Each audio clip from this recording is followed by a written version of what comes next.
Joining us on the stage tonight, the 56th mayor of Seattle, Jenny Durkan. She's both represented victims of gun violence and prosecuted people for violating gun laws. As U.S. Attorney, one of her top priorities has been increasing gun prosecutions, including illegal possession of sales, particularly at gun shows. Mayor Durkan will be joined by Nyla Fritz, principal of Einstein Middle School. Fritz has also served as assistant principal in the Everett School District. Prior to that, she worked in the Bellevue School District for 9 years. Principal Fritz knows this issue all too well, all too personally. Her 14-year-old brother, Arnie, was killed in a school shooting in her hometown of Moses Lake, and because of that tragedy, she decided to focus her education and professional life on working with and helping youth. Also with us, Gregory Pleasant is a junior at Rainier Beach High School. He's also a student leader at the Urban Family Center, a community-based organization.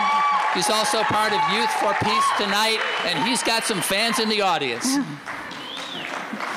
Also joining us tonight, Dr. Frederick Rivara, who is a University of Washington professor of pediatrics and adjunct professor of epidemiology. Dr. Rivara has devoted his career to studying childhood injury and injury prevention, and his contributions in the field span 3 decades. He served as founding director of the Harborview Injury and Research Center in Seattle for 13 years, where he's been a leader in studying public health impacts of gun violence in our community. And our final panelist this evening, Carbon Martinez is the Youth Program Direct Coordinator at the Duwamish Valley Youth Corps. She's worked in youth development for 18 years. Carmen's a proud mom of 1 son, but she likes to say she's also mom to more than 1,000 kids in the neighborhood. So thank you, panelists. Each of our panelists will be giving a brief introduction before we jump into your questions. But we also want to acknowledge and welcome some special guests in the audience who will be staying as well to answer questions or talk to you if you would like to meet with them after this event. We have Seattle Council Member Lisa Herbold, Seattle Police Chief Carmen Best, Public Health Director Patty Hayes, Superintendent Dr. Larry Nyland, School Board President Leslie Harris, who you heard from a few minutes ago, and King County Council Member Joe McDermott. Thank you for being here. So let's go to a question that actually pertains to what the mayor mentioned just a moment ago. What does the recently passed resolution to end gun violence in Seattle Public Schools say specifically, and what changes does it put in place? Would someone like to take that one? On the school resolution? Yes. Maybe we can direct that to the school board member who was here before. We've got the long resolution with us and we could read it, but generally what it says is they really understand that it is time to end the violence in schools. And we must draw a line to show that schools are a place for learning, for education, for love, and that we cannot have guns in schools. They do not want to arm teachers, and they want to make sure that we do what we need to do to support our students in every part of their life, in the classroom and outside of the classroom.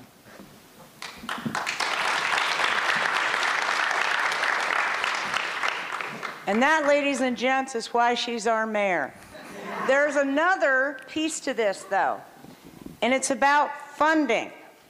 It's about funding enough counselors. It's about education being a holistic system where we address things like social, emotional learning, where we accept all comers and we are kind to each other, and we learn that violence is not the answer.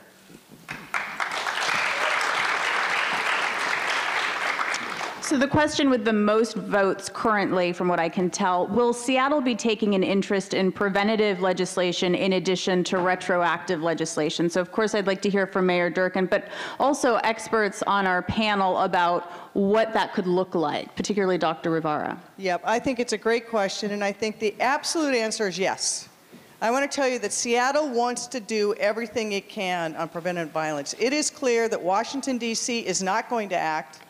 It unfortunately seems to be clear that Olympia will not act. And unfortunately, cities are prohibited under state law from taking most actions that will act. But we will do what we can, and we will continue to push Olympia to give us the powers to protect our children and our communities, and to do those things we know we need to do to keep kids safe.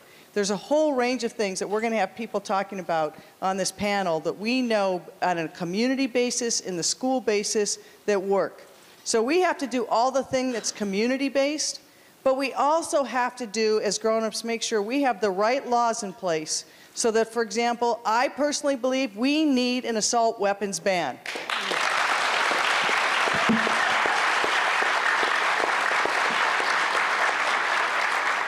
We also know that too many people die of gun violence either by accident or by suicide. And so we need better strategies to help those people in distress, and we absolutely need laws around safe storage so kids can't get access to guns. But we want to make this interactive. I'd like the student to talk about some of the things that you think that the city needs to be doing so students feel safe. Honestly, in my opinion, it comes down to two things. It's motive and means to an end. If these guns are not readily available for people to use, then regardless of the problems, these situations will not happen. And as well as, you can't just demonize these people, because you must look at the situations and the environments that they are living in where they feel like this is necessary. If I leave my house every day and I feel like if I don't have a gun on me, that I could maybe not walk back in that door, like that's gonna change the way I live completely. Especially in my neighborhood, like it's not just guns at school. While that is always a valid topic because every human life is valid, it's am I gonna get shot when I walk down the street? Can I go to the store? Like, can I go to practice and not have to worry about walking home 9 o'clock at night and possibly getting harassed? Could you tell them a little bit about the t-shirt you're wearing today? The t-shirt I'm wearing today has a simple question. Who's next? Because really, the only notable things that anyone ever really talks about in our neighborhoods are either Someone went to college. or someone got killed. And we need it to be more of the positive and not become so used to just the negative.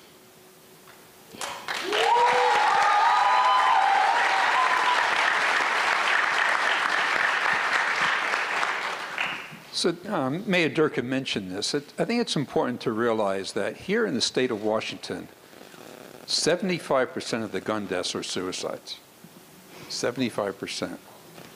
We focus a lot on the assaults, on the risks to all of us from whether we're walking down the streets or coming into an assembly.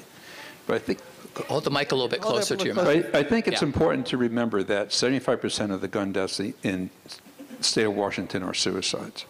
And for that, we can't totally get rid of guns. I mean, they're here. We have the Second Amendment. But one thing we can do is to make sure that any gun that's around, whether it be in our homes or our friends' homes or our neighbors' homes, or where our kids go to visit, is that it's properly stored. That's something we all can do and something we really should do. You know, on that, that's a great point. Let's give you a hand for that. In Seattle alone last year, there were over 250 guns stolen in Seattle. Those are guns that end up on the streets, in the wrong hands, doing the wrong things. I want to pivot to a little bit off Rainier Beach and talk a little bit, Carmen, if you could talk maybe a little bit about South Park and that same feeling about community and how they can pull together about when they're fearful and what it means when we should say the name, Dallas Esparza was killed in South Park, 16 years old, and how that affects the youth and what we can do. Absolutely. Thank you, Mayor. So, as she mentioned, we lost a youth a couple of weeks ago. Actually, he passed away February 17th, and it's very tragic. The school shooting, in the media was very scary for youth to begin with, and then to have an actual homicide in your community really has frightened the youth in South Park. I've been working down in South Park for many years. This isn't the first homicide that we've had. We've had multiple homicides. We've been dealing with this. But, you know, I want to kind of echo on a few things that people have said here. The access to weapons is really, is got to stop. We got to figure out a way how young people are accessing weapons.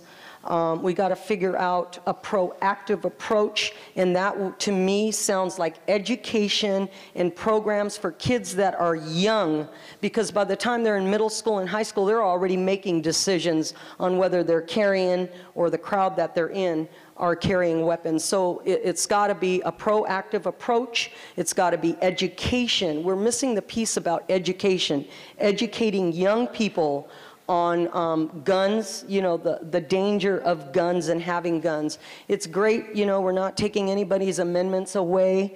They have a right to bear arms, but how to be responsible. And that's another real important key. But I work a lot with the youth in the South Park area, and I ask them all the time, and you would be surprised the number of kids that have a gun, that are carrying, or have access to a weapon. It is very, very scary. And the same thing, they say they have to carry it so that they feel safe, because just recently we had a couple of young men, a car drove up right next to them and had shotgun pulled right on them. And so, you know, you young people should not have to go to school and be afraid, and you surely should not have to walk down your neighborhood and be afraid. So, yeah, it's the same thing.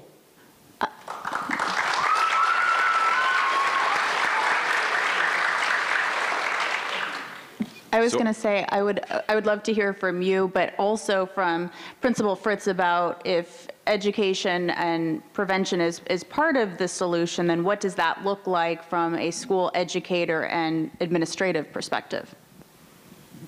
I've been an educator for 18 years, and I became an educator to teach history and to teach kids, not to teach gun awareness. I've waited 22 years since my brother was killed to have some of these conversations about common sense legislation come to the forefront.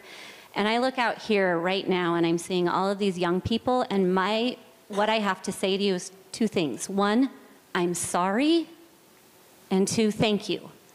I'm sorry that the adults have failed you. And thank you for being the voice right now, standing up to say, we deserve to walk into our schools feeling safe. We deserve to walk down our streets feeling safe. And we need to listen to our children who are telling us, this is what that looks like, and adults, listen to us. This is what we need. So thank you for that.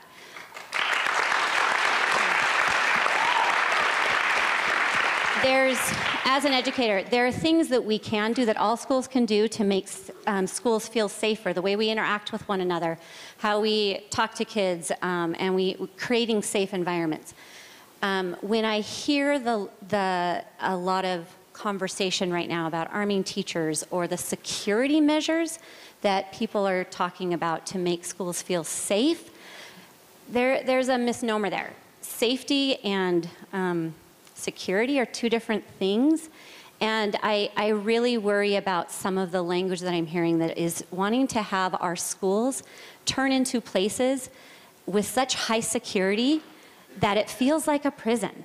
And kids need to come to school and feel safe and have fun and roam their halls and not wonder. I was listening to some of the students backstage say, I get worried when I walk into an assembly, and I'm thinking, where's the nearest door?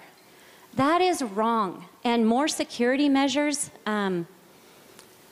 metal detectors and guards don't necessarily make that safe. What we need is for the adults to take action, to say we're going to prevent that access to those weapons, because there's a common denominator in a lot of this, and that is access As my friend here was saying, it's the access that, that adults and kids have to those weapons, and that is something that we can do that is actionable. The question at the top of the list right now with 18 votes is this one. There are those who say that guns don't kill people, people kill people. How is the mental health component of gun violence being addressed? And Dr. Rivera, maybe you could start this answer. Well, the first statement is wrong. Guns kill people. Mental health is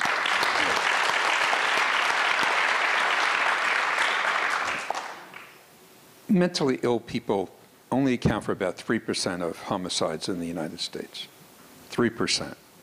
And most mentally ill people are not violent. They're not at risk of harming other people. We don't have the greatest mental health system here in the city of Seattle, the state of Washington, or the United States. I work at Harborview. I have a patient right now in the hospital waiting a mental health bed. We don't have enough mental health beds for our youth. That's a problem that we as a society really need to address. But the problem is really trying to get help for people that need the help. It's not the idea that we're going to remove the violent offender from the street by locking them up in a mental hospital. That's not really where it's at.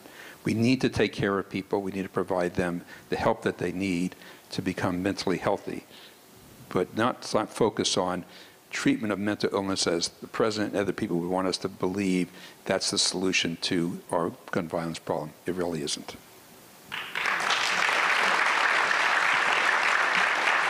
You know, I'd like to follow up on that because I think it's exactly right. I think that some ways the people who are against any kind of gun control are trying to make this simple choices. You know, it's not people, it's not guns that kill people, it's people that do. And there's no one-size-fits-all solution. You know, we don't want to stigmatize people with mental health issues. We want to make sure that they get the help they need and the steps we take don't reduce that. But we also want to be smart so that we have things like we have in Seattle now, the extreme risk protection orders, so that people are suffering from a severe disability or mental health and they're a danger to themselves, we can get an order to go get their gun from them, to take away that risk. And I'm proud that Chief Best, under her leadership and others, the city of Seattle has done that over 20 times and taken those guns away from people who might be a risk to themselves or others. You know, that's a great step.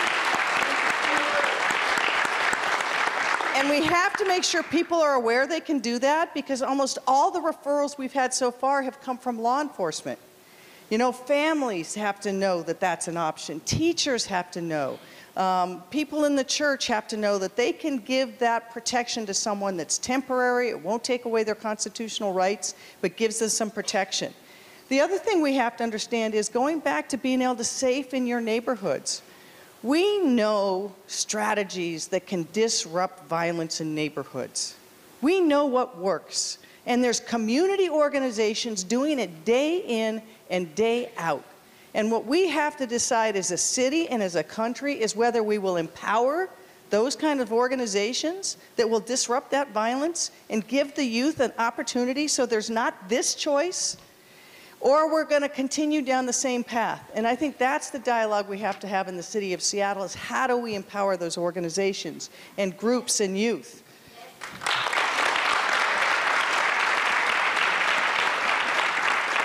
And so talking about violence as a neighborhood and trying to say there's going to be one size that makes people safe there and also will deter the shootings that are in high schools. And we all know that if someone walked into a high school without a semi-automatic weapon that fired high-velocity bullets at 20, 30, 40, 50, 60 in a row, there'd be a different result. You know, and Dr. Rivera, I'm sure you can talk about this. There was a really good article about the emergency room doctor in Parkland who treated the wounded and had been in the emergency room for a long time and had treated gunshot victims many times, including a shooting at an airport where there was a mass shooting. But that was a mass shooting with a 9mm versus the AR-15. And the damage done by assault weapon is just different from a handgun.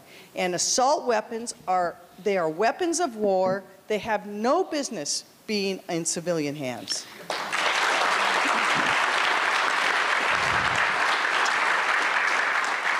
So you all are high school students. Remember physics. Energy is equal to 1/2 mass times velocity squared. We remember that, right? So the reason I bring it up is that with an assault rifle, the velocity there is about 2 to 4 times higher than with a handgun.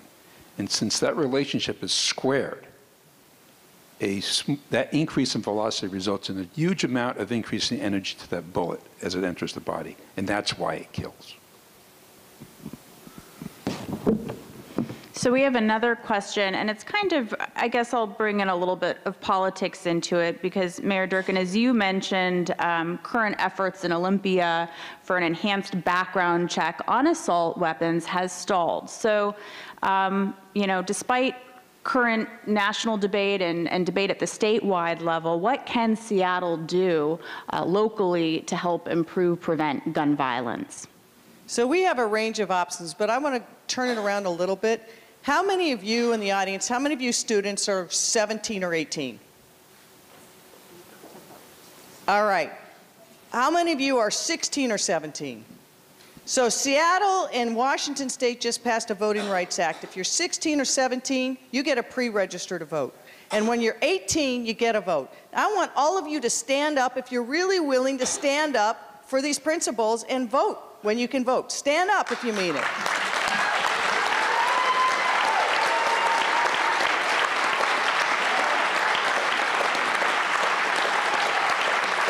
Because we will stand with you.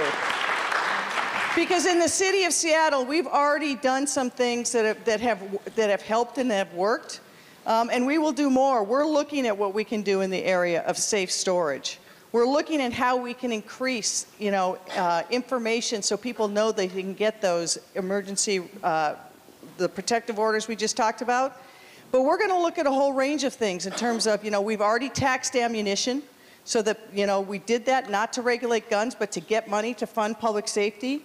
And I'm happy to announce tonight that I'll be asking the City Council, the Seattle City Council, it was upheld by the state Supreme Court that our tax of ammunition and guns was legal. We can now use that money, and we're going to continue to use that money to fund the research, to get the healthcare information, so we know exactly what we need to do to disrupt things. We have a program right now through Harborview where gunshot victims, when they come in, we know from the studies and the data, it's clear. It is likely that they will be involved in other incidents. So we want to get them at that moment and say, what can we do?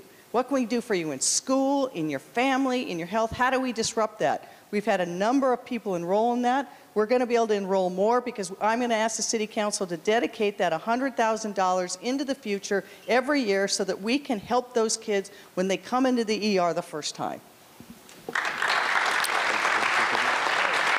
Thank you very much. And just it's important to note that the City of Seattle was the first city in the country to fund gun research. This next question comes from R. Joseph, and I think it really pertains to all of us here tonight. R. Joseph wrote, I was involved in a situation recently where another student threatened this type of violence against our school. I didn't know how to handle the situation. How will we be taught better in the future? Whoever asked that question, thank you. Those are the kinds of things that the adults need to hear, because I think most educators believe, because we tell students, here's what you do, that every single student really understands these are the steps that I need to take in those situations. And you're right, our schools and our youth organizations and our parents need to do a better job of taking kids seriously and teaching our kids to take things seriously. When you see someone post on their story something that makes you worried, are you thinking as a 17-year-old you need to handle it yourself, or are you reporting that to your school counselor, to a trusted adult, to an administrator? And in our schools, is there that kind of trust with an adult that you feel, I have someone I can turn to say that? So whoever asked that question, thank you. I do think we can do a better job. And to our students, to our young people, and to our parents, we need to continue to send the message that there is no joke when it comes to any of these situations with threats, that they have to be taken seriously and that they have to be reported. I'd like to have a follow-up from both Gregory and Carmen. Gregory, if you heard a threat like this, do you know what you would do? And for Carmen, over the years, have you heard any reports of this from any of the young people you've worked with? Gregory? Personally, I would review it on a case-by-case basis because I feel like I would be able to make my own discretions in the situation. But 90% of the people I know, they're not going to say anything. It's not their business. It's not their problem. They're not serious. You hear all those types of things. And it's just, as a society, like, we've become so much into, it's only about the singular. We only need to worry about ourselves. It's a community thing, because otherwise, like, that's why these people are feeling like this. Like no one's gonna go out and shoot their peers if they feel like they're in a space where they're respected, they have a voice, and like they can go about their lives. So I guess we don't really have a built-in way that we could let someone know. I wouldn't know. Yeah. If I really felt honest, like, I wouldn't know. Go tell the principal, that's about it. Like, it's not something we talk about in classrooms. It's maybe something that we need to. Mm-hmm. Carmen, do students feel, or young people feel able to talk about it? Well, so again, working down in South Park where we've had multiple shootings, multiple homicides with youth violence, yes, I think again, I'm going to go back to the education of this and giving youth, those mentors in the communities, an option to come. I tell the kids all the time, when anything, they are free to come and talk to me about it. You know, I think we need more mentorship going on. City of Seattle, we have 26 community centers plus ELCs and other avenues where people work with youth. We need to start utilizing that. Schools, we have, I don't know, 12 high schools in the city of Seattle. So we need to start getting 14 high schools and how many middle schools. We need to start building mentorship programs so that the youth feel confidence in coming to us and asking us for help. Because in a confidential way, you know, we would never throw you guys under the bus if you came to us, at least me, in a confidential way. The other big thing about this that we didn't really talk a whole lot about is that when there is a shooting, there is more than likely going to be, at least in the South Park area that we know, is going to be some type of retaliation shooting going on. It's a gang war. There's a lot of that going on. And, you know, we have to become proactive and understand it. And again, it goes back to the education of it, you know, knowing what's going to happen next and then putting safeguards into those places, like, you know, communicating with the police, having options for kids, as I mentioned, to go and talk to a reliable mentor. We just really need to bring that back. I know years ago, we still have the Seattle Youth Violence Prevention Initiative. We used to have teen development leaders in community centers that kids were able to go and talk to. And I think some of this, we need to go back to that so that we can start letting the kids understand that we are adults, that we are there for them. And, you know, statistics show that when kids have a reliable mentor that they can go and they can talk to, you know, it'll help move them away from taking action. Have kids ever come to you Absolutely. and said, I'm really, Absolutely. what do you do if a young person comes to you and says, this friend of mine is saying stuff that worries me? Absolutely, that happens all the time, and it happens also hypothetically. But, you know, what we do is we sit down with them, we talk to them, we try to let them understand what the consequences are. Then, you know, it is my responsibility to talk to the parent. And then ultimately, you know, we have a huge ally in South Park, and that's Lieutenant Diaz. I'm going to call him out over there. You know, he can help navigate. You know, the kids a lot of times don't say, it's me, but they put it in a hypothetical. you know, oh, I know somebody that, you know, and we try to work with those and then keep a really close guard on that youth, like get them involved in something, find a job for them, get them so that they're kind of distracted from the issue, but we're keeping a great eye on that person. But, you know, it's going to take a community. You know the old saying, it takes a village, and it really does. At one point, there were almost a decade where we didn't have a shooting in South Park, where we had programs, where we had, you know, resources for the kids. We had a couple of full-time officers that were always there, and we were able to help the situation. And then once the funding and those resources ended, here we are again in South Park. Here we go.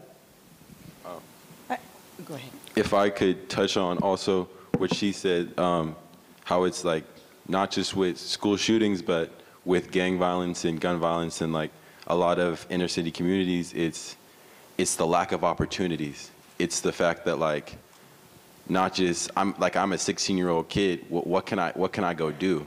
Like, is there a community center that I can go to? Are there programs that are gonna take me and show me new things that I've never seen before? Or is my idea of entertainment hanging out with my cousins? And who are older, who might be in any number of different things, who like obviously don't have the cognizance and the forethought. It's like, okay, whatever I'm bringing this younger element around is going to affect them, and that's really how it gets perpetuated. As well as like, honestly, like a gun in most of in the neighborhoods where I've grown up in is a tool. Like it's like you use it to protect yourself. You can use it to feed yourself. You can use it for a multitude of different reasons. The number one reason is not always just to kill people, but it's the fact that like, because of all these things that we have wrong in our society, that like people even feel like that's necessary. The fact that we don't have enough jobs, the fact that it just don't have enough jobs, don't have enough resources, it just puts so much stress on a society, and then you add guns and drugs and all that. It's just a pressure cooker. Like, what else do you expect? Yeah.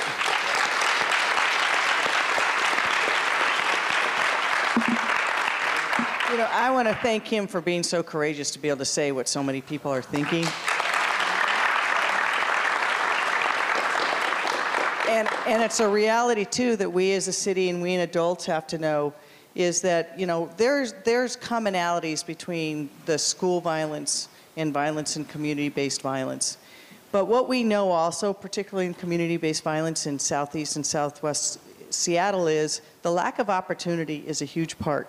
And we also have to realize that it is driven by decades of systemic racism and cultural unawareness, and that until we have people who look like the youth, who are mentoring them, talking to them, available to them, showing them that they can succeed, we won't change it. And I think it's one reason why, you know, we have the Our Best program, where we have a goal of getting, you know, many hundreds of black men mentors to mentor black youth, and so that they can say to them as credible messengers, hey, come on, let's go here, let's do that. And then we as a city, the number one thing we have to do is really deliver on that promise of opportunity.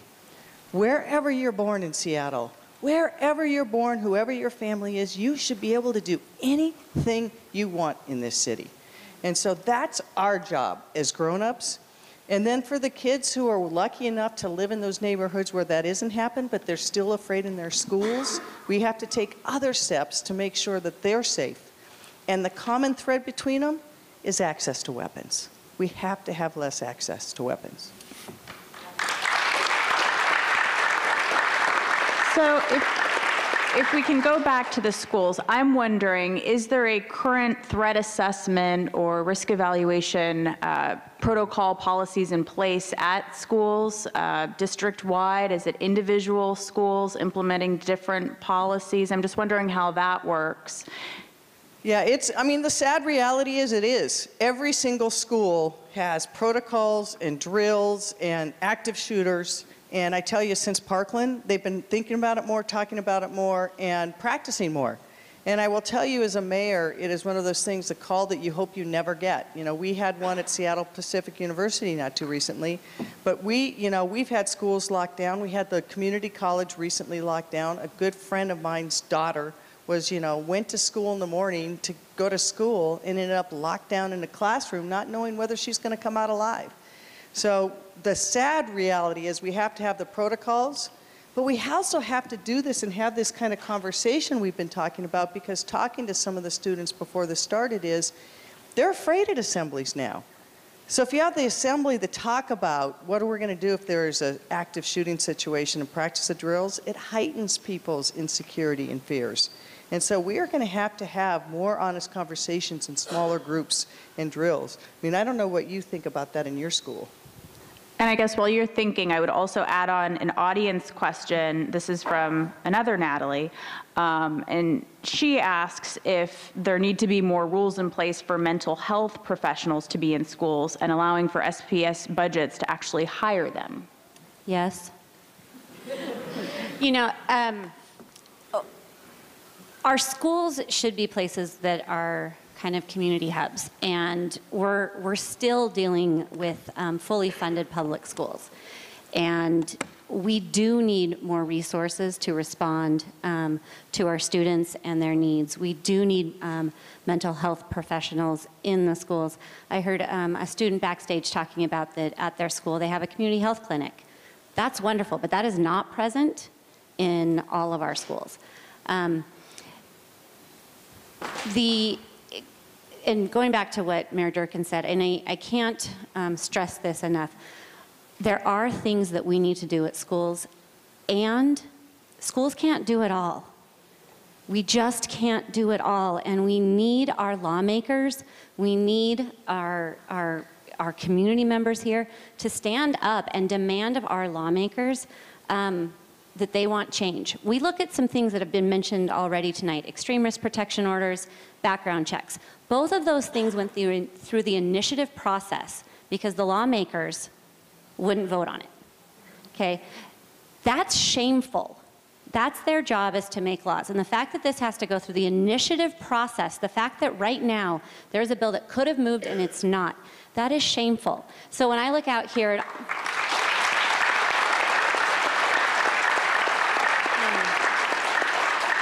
like I said, to the young people who are here saying we need to do something, you know, you're voting in a couple of years. Your voices need to continue to be heard to say, hey, all of you right now who refuse to vote on this, I'm voting pretty soon. What are you going to stand up and say? What are you going to come out and be for or be against? This is not one of those times where you get to flip it back to us and say, no, voters, you do it. We did. We voted for you. Do your job. This is a question from Chris Hoffman, who asks, has the city committed to stop the practice of selling confiscated weapons? If not, why not? The city of Seattle has. Other departments haven't, but the city of Seattle has. Okay. And I think they should. Many people may not know, I was a U.S. attorney. I was a federal prosecutor. And we looked at this issue across different law enforcement agencies. And again, it's going to come down to, I think, a state law is going to have to require it, because police agencies who are there to protect the public should not be making money by putting more guns onto the street. I just think it's the wrong thing. And I want to go back. I think you guys, we are so happy that you guys are doing a march. I don't want to, the school superintendent people won't like it, but I'm glad you're walking out of your classrooms. And then you've got to keep the pressure on. I mean, it makes no sense. If we can't ban assault weapons, it makes no sense whatsoever that you can't buy a beer until you're 21, but you can have an AR-15 that can shoot 20 bullets in a matter of seconds. It makes no sense, and our lawmakers need to change the law.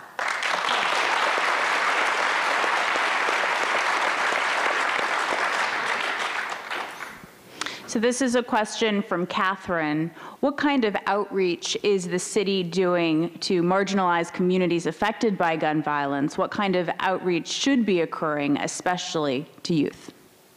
We are doing as much as we can. It's one reason why I know Carmen. And we have had, look, I said this before, I think that in the last 4 to 6 years, the city went the wrong direction. We started being top-down in a lot of ways.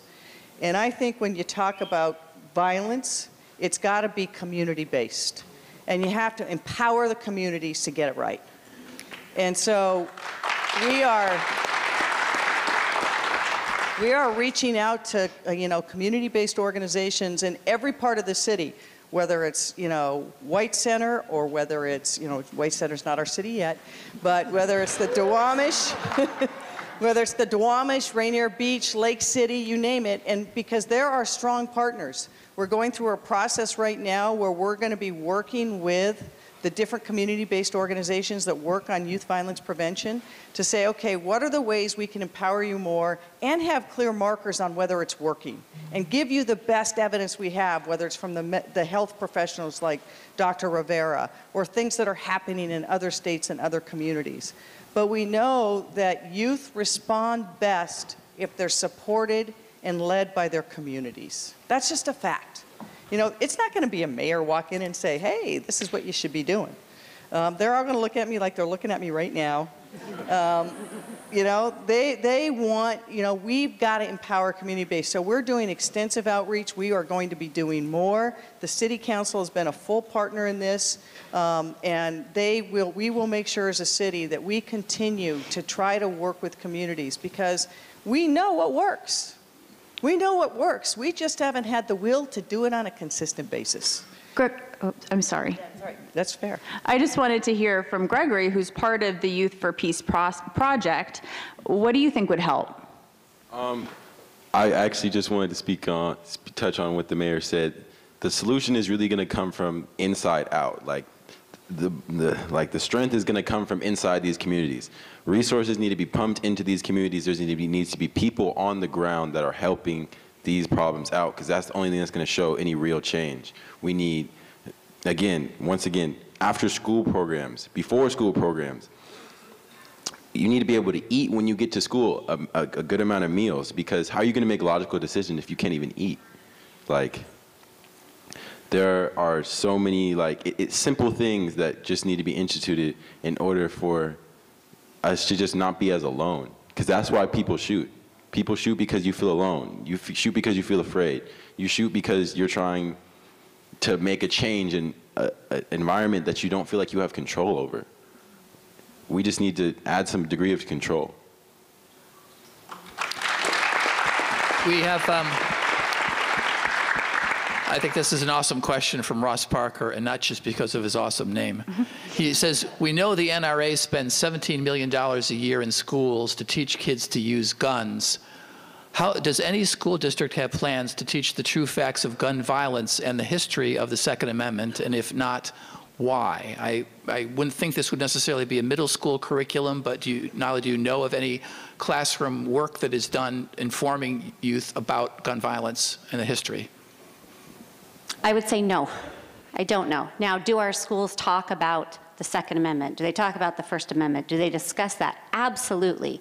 Specifically the history, I think it's happening in pockets with courageous educators. I do not think it is part of traditional curriculum. Why do they have to be courageous to do that? That's a really good question. It's a, and I'll say this, and I stick my neck out there a little bit as a leader of a school to be here saying that we need to make change, because the question is, you're a leader of our school, you're making this political. And I'm sorry, I'm done with that. This is not about politics, this is about humanity, this is about kids, this is about safety. And that's that. And even saying that, there's a worry in that. And our teachers get that barrage too if they broach some of these subjects. We're at a place in our world where we are telling educators don't get political, but yet we're politicizing everything about our kids and the world that they're in. And so students, ask those questions. When you're in your government class, when you're in your history class, are you asking those questions and saying, you know, what are we really talking about here? And when we're talking about this Second Amendment, here's how this is impacting my life, and can we really discuss what the Second Amendment was when it was created and how times have changed? The NRA would like us to teach you how to handle guns, but they really don't want us to teach you is that having a gun and access to a gun is actually going to increase the threat to your life. That's what we really should be teaching the kids.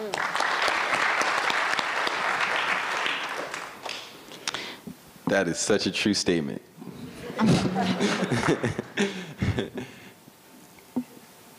When you have a gun, you find a reason to use a gun.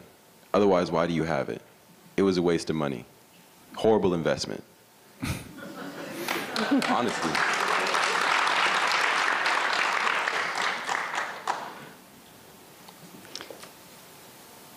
I don't really have anything else to say. All right.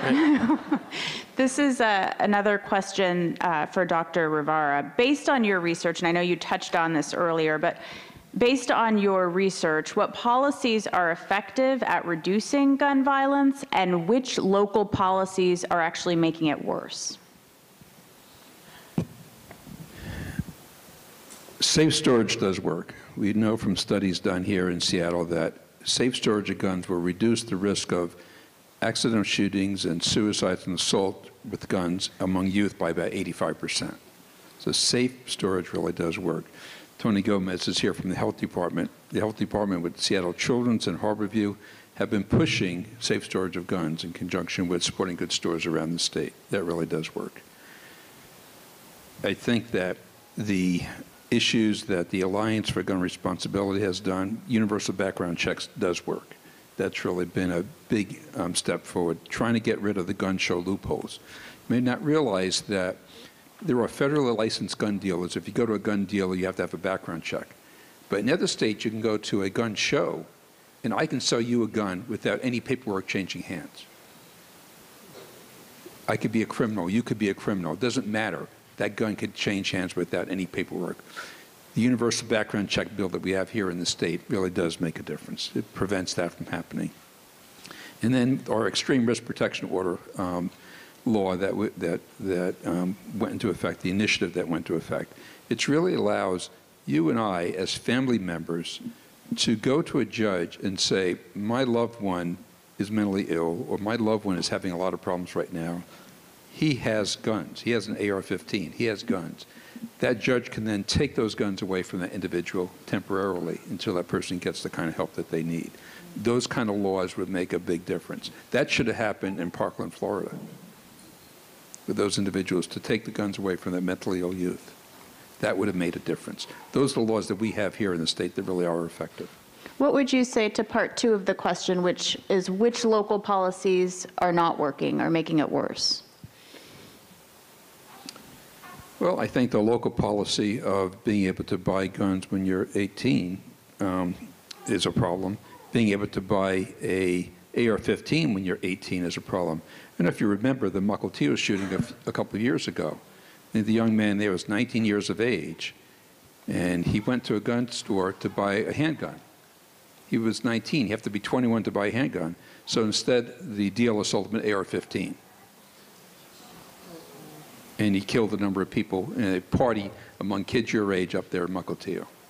That policy does not work. Another thing I'd like to comment on is the fact that guns can be sort of a currency in some of these neighborhoods. And so often they have value, and so oftentimes they're changing hands. And so there needs to be something to get those guns off the street. Because honestly, I'm not personally like tied to any gang or anything, but I've at least 3 times in my life in the past 2 years had opened up my story and had someone asking who's trying to buy a hot gun. what else are you going to do with it? You're going to try and sell it to get it away from you, or you're going to throw it in the river. There's really no other way to dispose of it. There needs to be a program in order for you to dispose of it properly. Tell the grown-ups what your story means when you open up your story. So your story is like your feed. People, messages from people, your peers, people that might be friends of a friend, social media, Snapchat, Instagram, Twitter, yeah. On behalf of grown-ups, thank you. We got this question from Zachary, who says, how, as students who can't vote yet, can we make change? And what can our city government do to support, sponsor, and defend students' opinions? Well, I think you're seeing some of it right here by being here, by talking out, by walking out, and by marching, and then by not being done. Because we've seen, unfortunately, in the history of our country, where we've had these types of events, people tend to get energized, and then somehow they lose focus. And then we're brought back together when another tragedy occurs. And so this needs sustained energies, and you've got those sustained energies. And so that's what I say, and the city will support you. We will push, we will do what we can to empower youth and give you a voice. We'll do everything we can as adults to make you safe in your neighborhoods, in your homes, and in your schools. And then you have got to pick up the mantle too, and you've done it. And you've done it in a way that hasn't happened in many, many years. It's a change. You have changed the dialogue. Youth have changed it.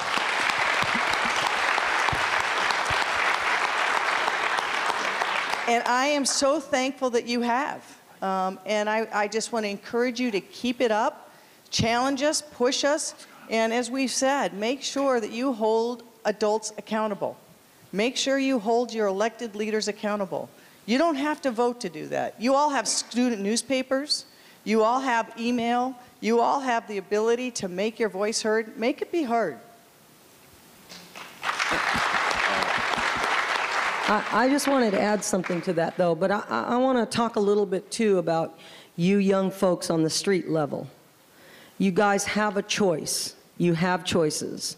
You have to make the right choice. You know what they are. And I know it's hard out there, but you've got to want to live your life and be productive and successful. And you know the people that are around you that are doing that are drawing you in. You have to make better choices. You have to find outlets.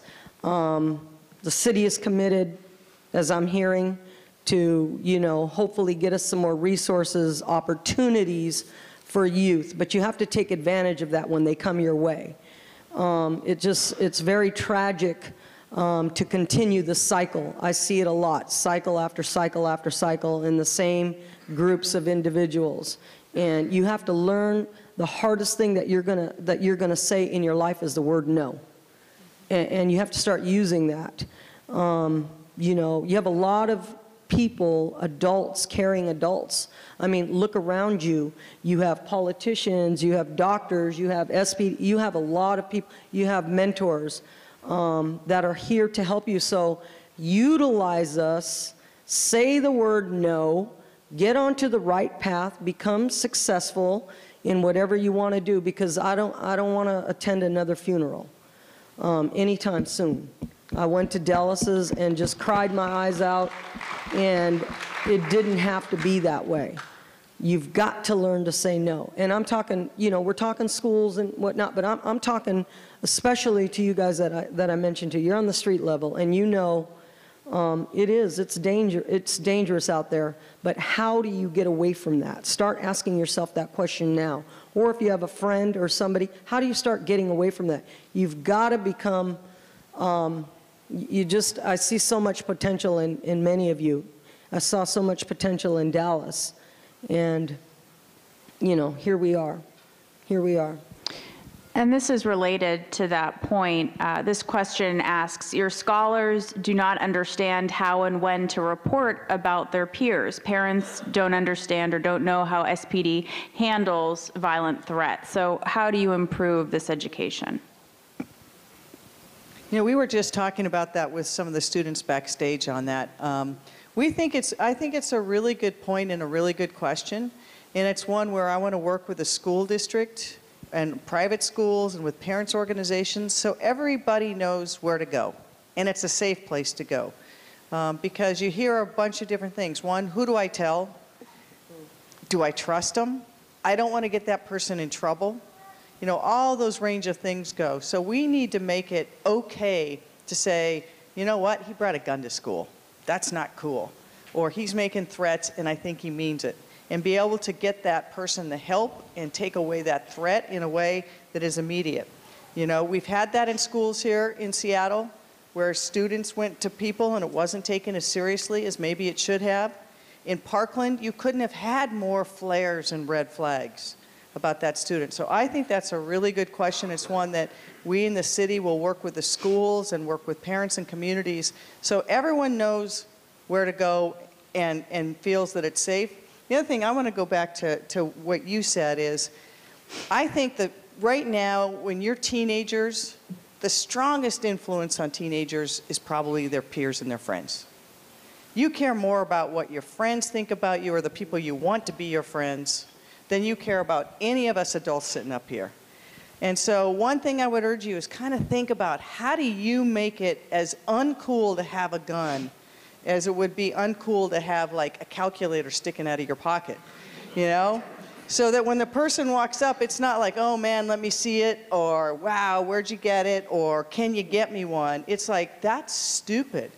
And that's a shift that we've got to do to figure out how the peers can bring that pressure to say, you know what, I've gone to too many funerals. I don't want to see that happen again. And another piece of that, we talk a lot about gun violence and the shootings because they make the news. But as Dr. Rivera mentioned, the what doesn't get talked about enough is suicide and the access that students have. When you look at survivors of suicide attempts, the majority will say, don't try again, and are glad that they survived. However, when suicide is attempted with a gun, it is far more fatal. And so while we're talking now about some of the bigger, scary school shootings, we need to figure out a way also to make sure that all of our students, all of our parents, all of our educators continue to be aware of the signs of suicidal ideation and know when and how to report, and to never assume that someone was just joking or just sad. And to the adults out there, that includes making sure in your house, if you have a weapon that is unsecured and you have a child in your house, you're complicit. Stop it. Store that weapon safely now. We have come to the end of the time for the public program, although there'll be a chance to mingle afterwards. I actually have one more. Go ahead. Please. I asked the mayor behind scenes, but I would like to publicly invite her to this Youth for Peace event that we're having in April. I already said I promised you a T-shirt and everything. So yeah, you'll be fully initiated. Could we give a big hand for our panel this evening?